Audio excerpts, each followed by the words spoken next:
So this chick hits me up with that exact proposition and that exact opportunity, and me being who I am, I'm just like, I gotta take advantage of this opportunity. This only comes once every millennium. I gotta make sure that I'm at her crib. Assalamu alaikum, and we are back with another episode of the Jahiliya Diaries. And before we get started into this diary itself, just want to say a huge jazakallah khair for all your love and your support. Just the messages I get of how these videos are helping you and saving you from committing these acts that I've done in my past, and that you're learning from the mistakes that I've made, it blows my mind. The whole point of these series of videos are to help you avoid the bruise, avoid the pain, and learn from my mistakes so that you don't have to suffer and go through that Jahiliya period. Learn from my mistakes and become a better Muslim and improve your relationship with Allah starting today. Today's Jahiliya diary is about when I traveled to commit Zina. And before we get started with this Jahiliya diary and the story of me traveling to commit Zina, I just want to say that if you have benefited from these videos, or if you are benefiting from these videos, I need you to smash that like button.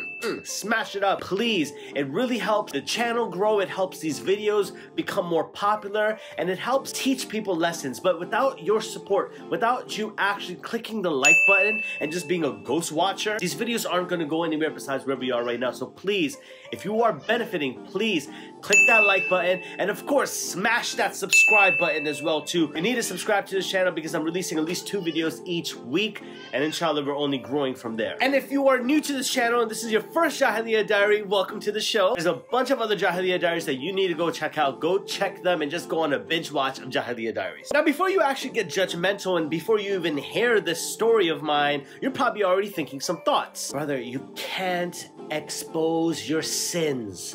Akhi, Allah has covered your sins. Why are you exposing them? If you know anything about these Jahiliya diaries, the Jahiliya diary is never about the sin. It's about the lesson learned from that sin. All the things that went into me waking up and realizing and becoming who I am today. So all this that you see is a result of all those things that's happened in the past. So you have to embrace and acknowledge the past. Now, am I telling you every single detail of that sin? Absolutely not. But I am telling you about stories and lessons that I've learned from my prior lifestyle. Now, just like any other amazing story, it all starts off with a young, hormonal young man who gets a call from a girl. One thing that you have to sort of grasp is that in today's culture and society, everything has been hypersexualized, and our Muslim youth and our teens are in a huge dilemma, daily pressure of being exposed to sex. Your children, that's right, you imam, that's right, you sister who teaches at the weekend school, your children are being pressurized into having sex daily. They are pressurized into watching something sexual daily, listening to something sexual daily, speaking about sexual things daily. I don't care who you are, your children are at risk for this, and you might be like, as cute a solution, simple man, I need to ship my kids back to Yemen. That is definitely not the solution, because the fitna never really leaves any place, and towards the times we're in right now, no one can really avoid the fitna. You can sort of lessen the fitna, but you can't avoid the fitna 100%. So the solutions are to have these open conversations with your children, as cringe as that might sound like, and have conversations about these things, because your children need to learn from you, an actual adult, not a pornography video about what sex actually is. So anyways, our children are being pressurized to lose their virginity, being asked if they are or they're not virgins, and they're being ridiculed and laughed at for being virgins themselves, because there's a pressure for you to lose your V card, and that's something that you and I have to understand, that our children are going through an immense amount of pressure and ridicule daily when it comes to sexualization. So anyways, I basically get a call on the celly, and it's from this chick that I know, and she tells me the 2 golden words, and those words are free crib. Now, for those of you who don't understand what that means, that there's no one home. It is just gonna be you and that chick by themselves. It's a free crib. When a dude hears a free crib, they lit up like, yo, there's a free crib. She's inviting me. She could have invited anyone in the world to our home when her parents are not home, and she invited this guy with 2 thumbs I have a free crib opportunity to be with this girl and potentially be with her intimately. So a free crib is an opportunity to not be passed up. And for all of you being judgmental out there, you don't know what I'm talking about because you haven't been in this situation yourself. And to say no to a free crib is not as easy as you might think it might be. All these challenges that I've been through or that people are going through currently, a lot of you out there just might be like, just say no, Akhi, fear Allah. There is no fearing Allah when you're not conscious of Allah and there's not a huge, immense amount of love of Allah in your heart. You're not concerned about what's halal or haram. Everything is halal to you. Anything that satisfies your nafs is halal to a person thinking like that. So before you start thinking that the solutions are simple, just say no or something, it's not that easy because you want to do it. Your heart is excited to do it. You just want to like explore these sort of options. And to say no to such an option, you'd feel like you really missed out. So I get that call on the cell. Hey, what you doing today? Nothing, chilling, just playing some, you know, some 2K, just chilling, playing some video games. Oh, no, okay, I was just really bored. A word? Why you bored? Oh, nothing, you know, just because my parents aren't home. Your parents aren't home for a second? What do you mean your parents aren't home? Oh, nothing, they're just gone for the weekend and I was just really, really bored. Oh, you're bored, huh? Oh man, I can't even imagine what that must feel like. I can't even imagine what that must be like to be so bored home alone. I mean, what's on your mind? You know, I was just thinking that I'd invite some people over and just to hang out or something, you know? It's so boring being home alone, you know? No, totally. I'd be super bored too, man. Of course, it's not an easy situation.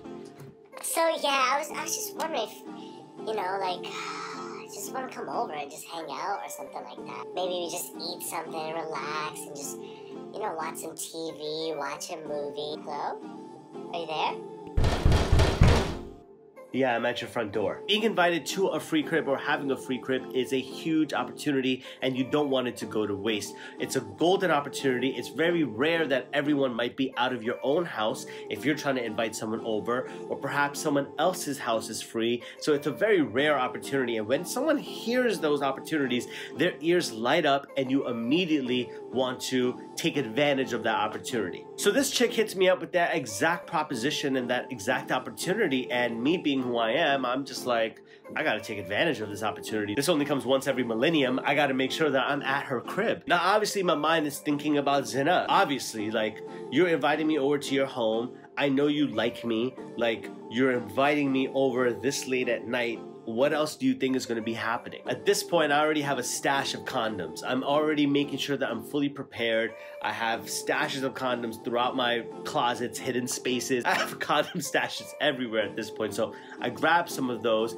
and now it's time for me to lie to my mom. Now, lying to your parents is an art. Let me just explain what I mean by that. You have to be very careful with how you lie to your parents, and you have to make sure that it's a believable lie. So you want to give as many details as possible and make sure that it's something educational. And that's exactly what I did. I told my mom that, hey, I'm going to my friend's house to go study for an exam, and you know, you have to make sure that the details of those lies exist. So I can't walk out the house without a book bag or my books in my bag. So I make sure I tell my mom that, hey, I'm gonna go study for an exam with my friend at his house overnight. But why do you have to study overnight? Because mom, it's a very tough exam that I'm gonna be spending all night doing. And I'm making sure that I'm lying to my mom in such a way that she won't be able to catch me in this lie. And so I take all my books, I put them in my book bag, and I'm rushing out the house. Now, once again, at this point, there is no fear Allah, or there is no this idea that Allah is watching me. It wasn't like that.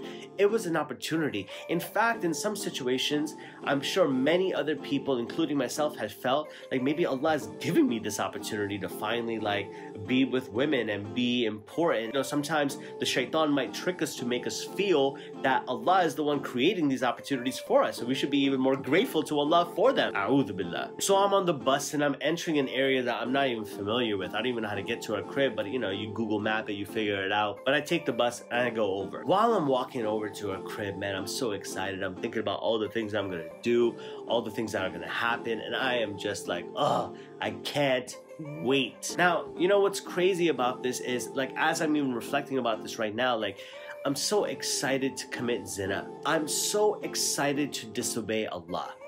And there's so many of us out there who are in situations of zina or smoking weed or doing something that's haram or displeasing to Allah, and we get so excited to do it. Obviously, don't do that. Don't do these sort of things. But it's tough to be in a situation and not do these things, and I get it. But my biggest advice to you is at least don't be excited to do them. Have a little bit of guilt in your heart. Like, obviously, don't do them at all. But if you are gonna do them, at least do it with a little bit of guilt. At least do it with a little bit of, man, like this is wrong. At least do it with that much, because that amount of guilt at least proves to yourself and shows to yourself that you have a little bit of flicker of iman left inside of you. And to do it with so much excitement, it's just like, I don't give a damn. I don't give a damn about Allah. I don't give a damn about Islam. I don't give a damn about anything about Jannah, Jahannam. I don't care about the Day of Judgment. I don't believe in it whatsoever. Like, I want to do me. And that's just a really bad way to live, and you don't want to live that way. And so, like, don't do these things at all. But if you are going to do it, at least do it with a little bit of guilt in your heart. So I'm walking down this alleyway, and it's like around maybe 9 at night, 9:30 at night. And I'm on the phone texting her, letting her know that I'm going to be there in like 5 minutes or so, and I can see her building. I'm 3 blocks away. I'm texting, and the next thing you know, I get smashed in the back of my head. By the time I hit the floor, I realized that there's 4 dudes right now jumping me. I start getting beat up and attacked by 4 people. These 4 people were watching me the entire time I got off the bus, and while I was walking over, I was buried in my phone, and they kept an eye on me. And while I wasn't paying attention, they decided to jump me to steal my phone.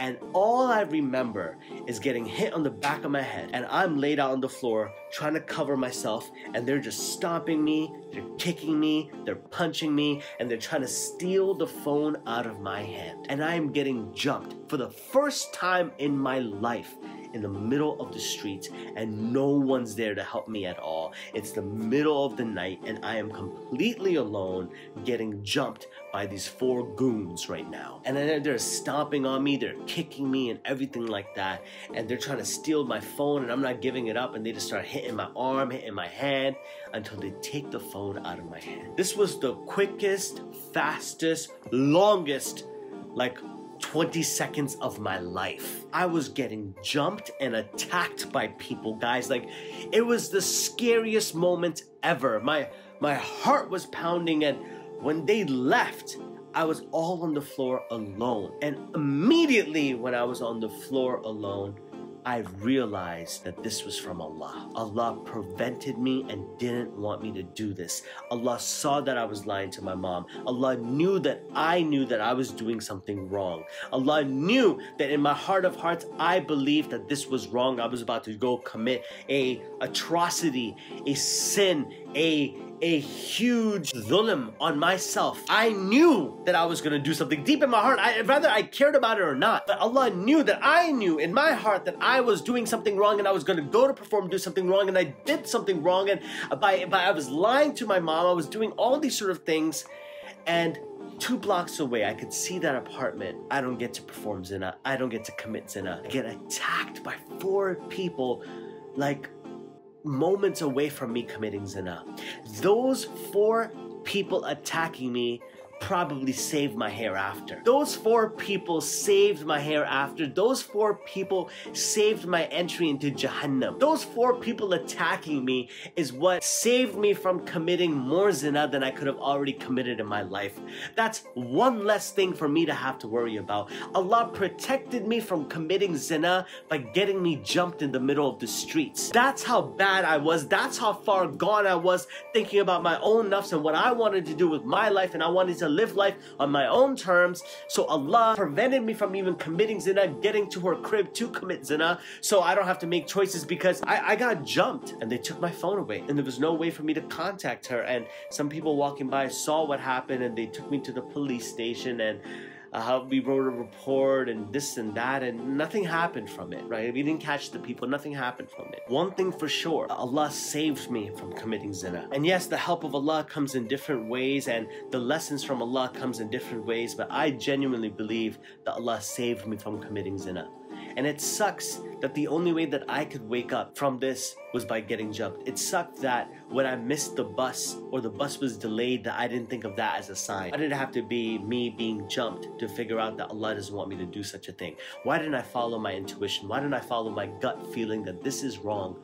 Don't do this. But you know what? Everyone learns differently, and Allah subhanahu wa ta'ala understands that everyone learns differently. So He has to teach everyone according to how they learn. And me being a hard-headed, stubborn individual that I was and sort of am, Allah has to teach me in a different way that He has to teach you. But all I can hope and pray for is that you learn from my mistakes so that you don't have to make those same mistakes that I did, and you don't have to suffer with those life lessons that I've went through. Well, that was today's Jahiliya Diaries. I appreciate you making it this far to the end. If you stuck with me to make it this far at the end, I sincerely appreciate you. Look, I know that there's a bunch of things for you to do, but you made sure that you kept pausing this video to watch it later, or you watched it in one whole shot, and I appreciate that so much. So if you are still here right now and you haven't hit that like button, please make sure you smash that like button. And if you are new to this channel and somehow you're not a subscriber and this was in your recommended field, that means YouTube believes that I'm the guy whose content you would really appreciate. So trust YouTube for just 1 second,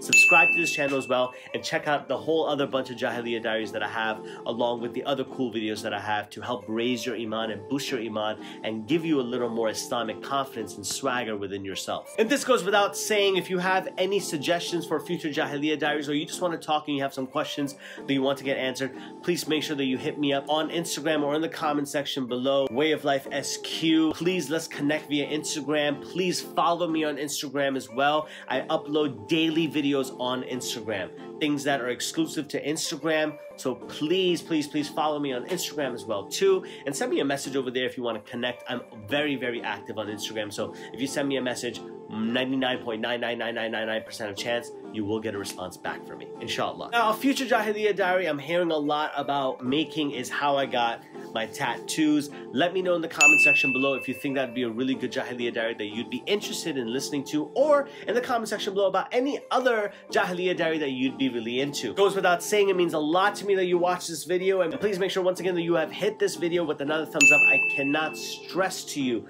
how important that is to me for you to smash this with a thumbs up. It really helps this channel grow and the dawah to increase, so please make sure thumbs up button is being smashed and I am in that YouTube algorithm. Any comments, any feedback, please drop it in the comment section below. I respond to every single comment. You heard me right. I respond to every single comment. So if you have a question, comment, concern, a thought, funny story that you're sharing in the comment section, let's connect in the comment section. And for all of you, those who are ride or die, you've been with me forever, I just love seeing your name in that comment section because I love responding to you. It makes me feel amazing to know that I'm connecting with you guys. So please, let's connect in the comment section below. Drop your thoughts, your feedback about this Jahiliya Diary and any future Jahiliya Diary episode you'd be interested in watching. And until next time, I'm out.